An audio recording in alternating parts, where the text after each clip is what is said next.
इंतखाबी दंगल का राउंड 1 मुकम्मल। कागजात नामजद की जमा कराने का वक्त खत्म। इलेक्शन कमीशन की जानिब से उम्मीदवारों की इब्तदाई फहरिस्त आज जारी की जाएगी।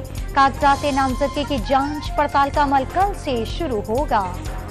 इलेक्शन कमीशन सिंध में मखसूस नशिस्तों के लिए 552 फॉर्म्स जमा। कौमी असम्बली के लिए खवातीन के 118, सूबाई असम्बली के लिए 309 और अक़लियती नशिस्तों के लिए 125 फॉर्म्स जमा कराए गए। पीपल्स पार्टी ने तासुब की बुनियाद पर किमाड़ी जिला बनाया। MQM ने आज उनकी खींची हुई लकीर खत्म कर दी।